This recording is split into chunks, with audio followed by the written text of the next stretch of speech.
So if you can have a guy that's in the audience that's yelling, I him, now me, I him, now me, and then that guy gets arrested for child charges, like what? So a man in the crowd yells, I did it.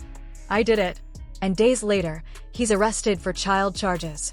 You tell me, is that coincidence or part of something way bigger? What if I told you this whole thing, the shooter, the shouting man, even the so-called evidence, was scripted from day one? Because that's exactly what Joe Rogan thinks. You ever hear a story so twisted, it feels like a movie? Because what happened to Charlie Kirk, the lies, the timing, the connections, doesn't feel real. It feels staged. How does a random 22-year-old climb a roof, disassemble and rebuild a rifle, and pull off a sniper shot, all while nobody notices? Either this story's fake, or we're missing something huge. Joe Rogan calls it staged. Elon Musk tweets, "The truth doesn't hide forever." Now everyone's asking the same question: what really happened to Charlie Kirk? Something about this whole situation just doesn't add up. Epstein wasn't some financial genius or hedge fund prodigy like people made him out to be. He was playing a role, one that had been carefully designed for him. Epstein was an actor in a much bigger story, and he knew exactly how to play his part. Now, with this new case, it feels like the same kind of script is unfolding. The story doesn't make sense, not the details, not the timeline, not the explanations. We're talking about a young guy with zero military background. How did he even get up on that roof? Why wasn't anyone watching? There's a clear view from where security should have been. Nobody thought to check? No drone footage? It's unbelievable. So, he somehow ends up on the roof, jumps down 14 feet, and we're supposed to believe that Charlie Kirk's death was just a random act? Joe Rogan doesn't think so. According to him, this whole thing feels staged, premeditated, and full of holes. What started as a tragedy has now turned into one of the most confusing and suspicious stories of the year. Rogan's comments have only fueled more speculation, especially about Charlie's widow, Erica Kirk. People are starting to think nothing about this case is coincidence. Here's where it gets even more strange. Charlie's father, Robert W. Kirk, was actually the architect behind Trump Tower. And Erica Lane Kirk? She won Miss Arizona USA back in 2012, the same time Donald Trump owned the Miss America organization. Coincidence? Maybe not. Also worth noting, Erica was 5 years older than Charlie. Small detail, but it adds another layer to the theory that their relationship might have been more arranged than romantic. Before pageants, Erica wasn't even into that world. She was a tomboy, into basketball, never liked dressing up, even chopped off her hair. Then suddenly, she's Miss USA? And how did she meet Charlie? At a Turning Point event in 2018, the same organization he founded while she was interviewing for a job. The puzzle pieces just keep fitting too neatly. Joe Rogan brought all this up on his podcast, saying the official story made no sense from day one. He noticed how the mainstream media skipped over key details, like the photo of the alleged shooter, a 22-year-old holding what looked like a sleek, modern hunting rifle. Rogan said the weapon looked too clean, too professional for a random attack. He even joked that he almost texted someone when it happened, because something about that suspect photo just felt off. "You really think that guy could pull that off?" he said. "Sure, it's possible, but not likely for someone inexperienced. A professional sniper could make a clean shot from 200 yards with a properly sighted rifle. That's not impossible. But for a random, untrained kid? Unlikely. It takes skill to aim, adjust for distance, and find your target through a scope. Unless someone trained him, he wouldn't even know where to start. A Navy SEAL like Andy Stump could teach someone how to hit a steel target from 200 yards in an afternoon. But again, this kid wasn't trained like that. And there's still one major question hanging in the air. What kind of weapon was actually used? Did it have a scope, or was he using iron sights? Because the difference matters. That shot, reportedly from 140 yards away, would have been nearly impossible to pull off accurately without serious experience or equipment. So, when you put it all together, the inconsistencies, the connections, and the unanswered questions, it's hard not to wonder if this was something much bigger than what we were told.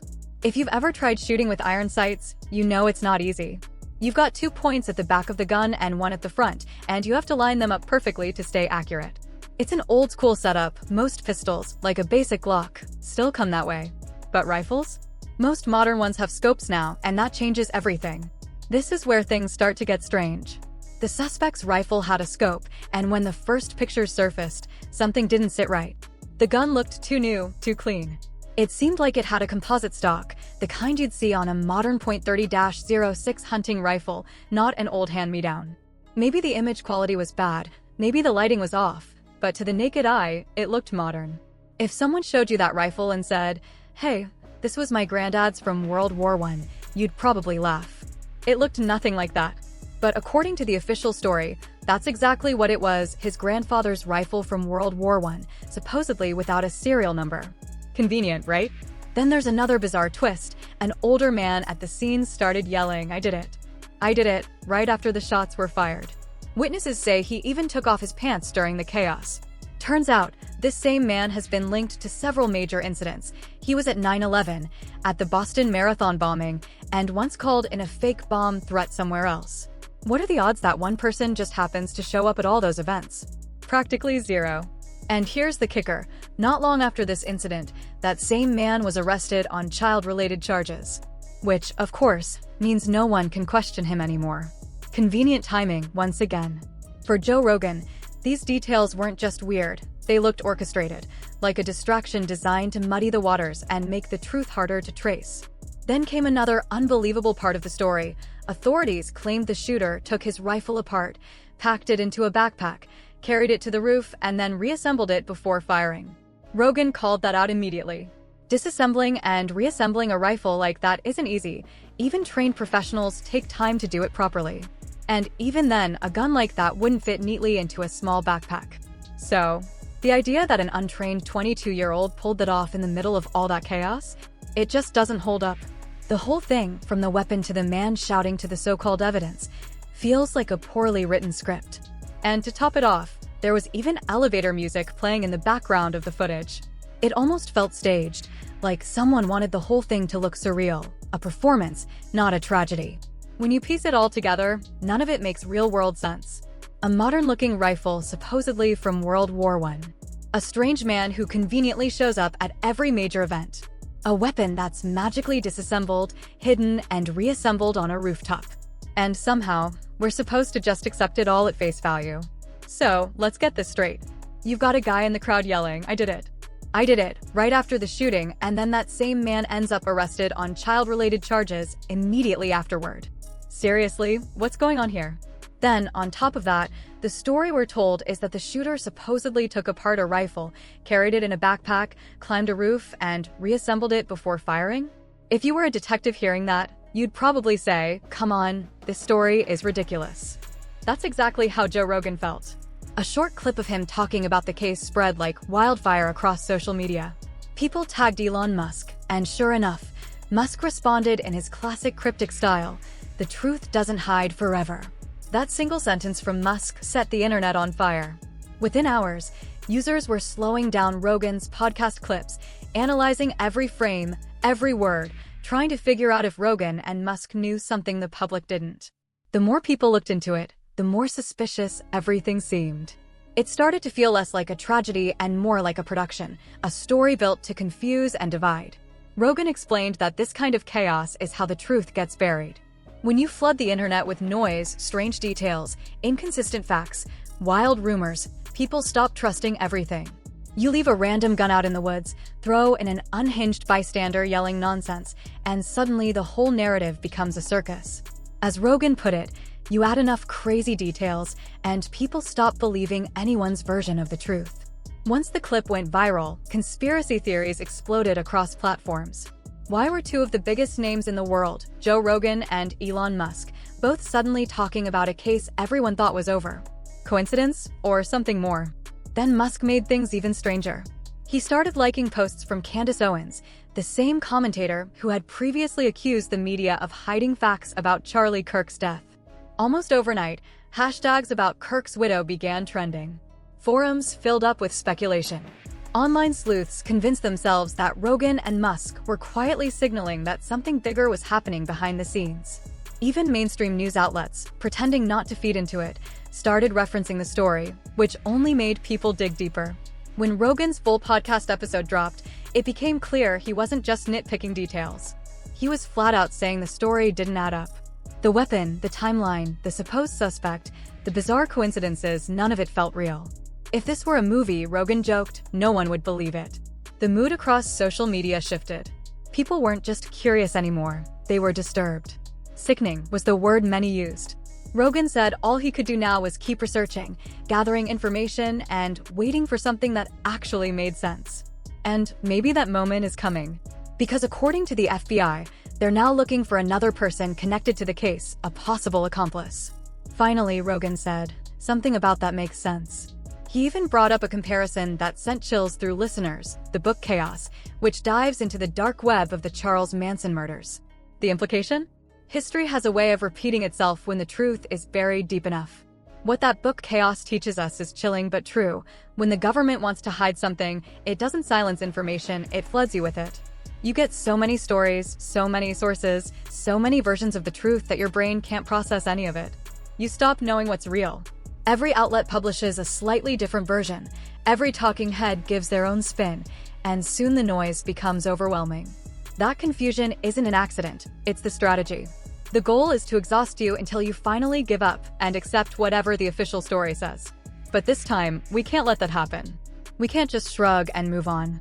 Something dark and deeply unsettling has shaken the world, and it's not enough to accept surface-level answers.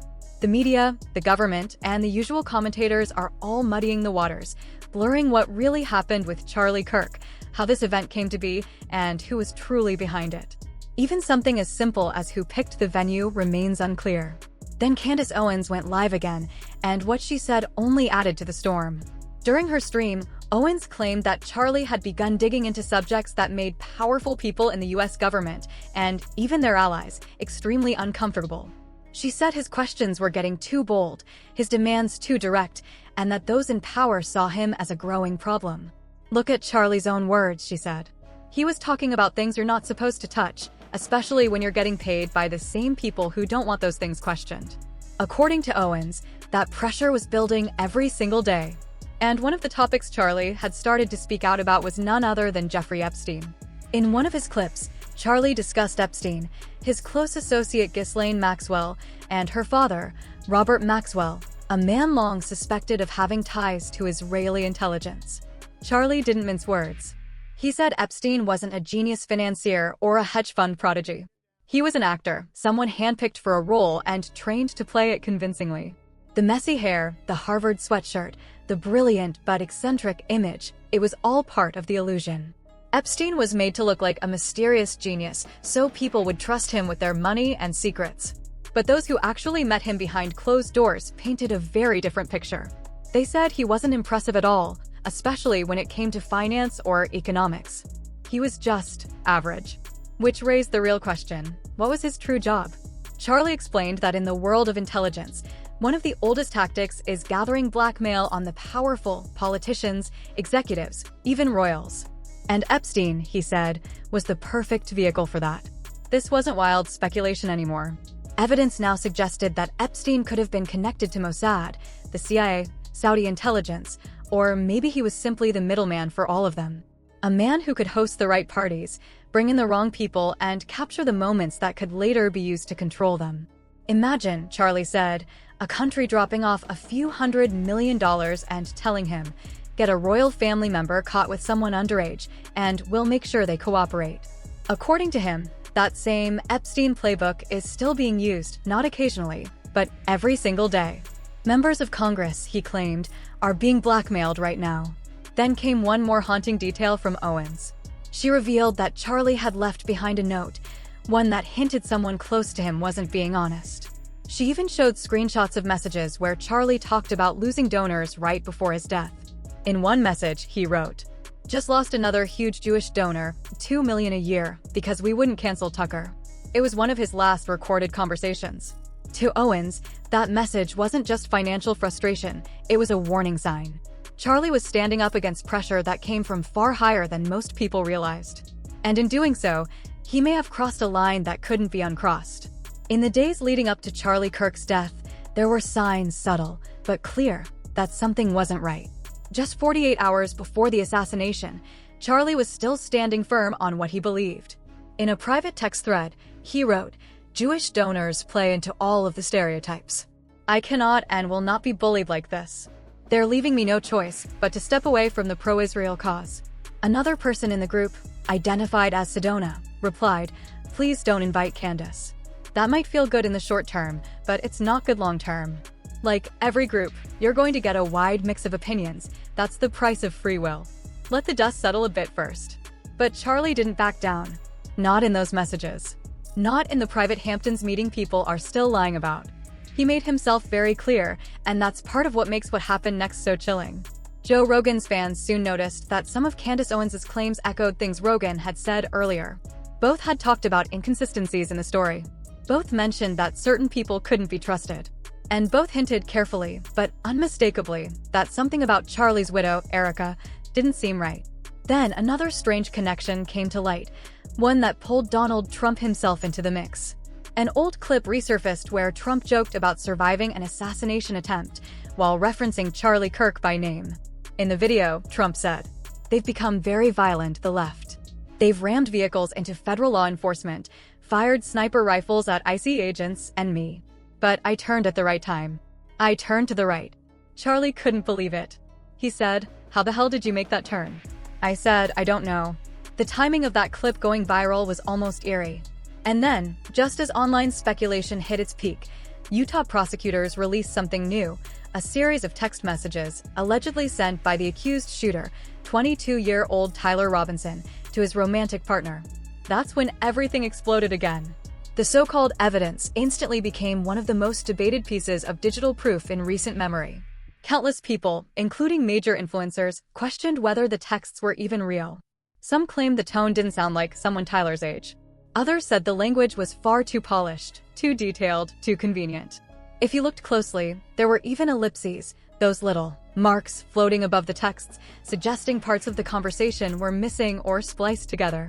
One user pointed out that the phrase, "My dad is super MAGA," seemed completely out of context, likely copied from another chat and pasted into this one to create a false narrative.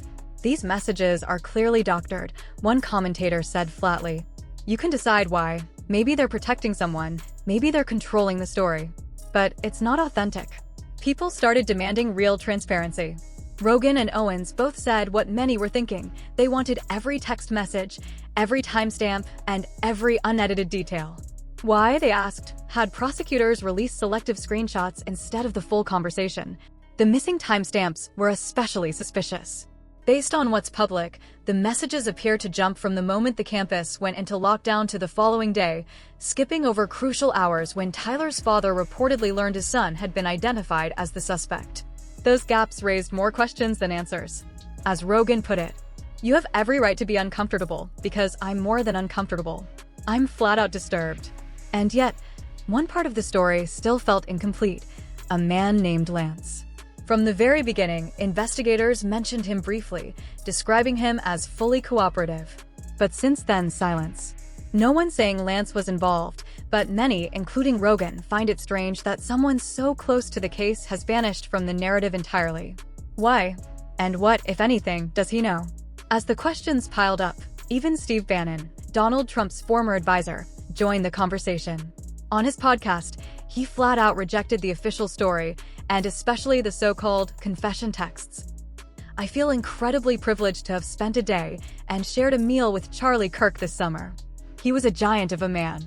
I asked Seth, "Any comment on this one?" No reply.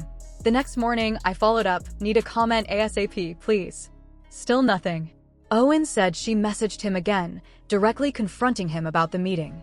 "You were there," I wrote. "You saw Ackman lose his mind on Charlie. You saw BB invite him to Israel, and you know Charlie refused." Now those text messages are circulating. Ackman's pretending it was cordial, but that's not true, is it? According to Owens, Dylan didn't text back, but instead called Turning Point USA several times that morning. By now, the public was connecting dots of their own. Online forums and Reddit threads were filled with speculation that Charlie's death wasn't as clear-cut as the media made it seem, and that his wife might have known more than she let on. One Reddit user wrote, "That video she posted, the one where she's holding Charlie's hands, repeating how much she loves him? It felt off. Like a performance, not grief." Another added, "No normal person organizes a memorial with pyrotechnics and a stage show a week after their husband's murder. It's grotesque." But not everyone blamed her directly.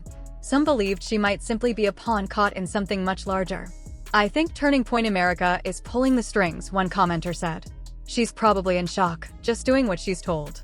And as always, the internet split into sides, half certain of a cover-up, half insisting it was just grief gone public. But one question still echoed under every post and video.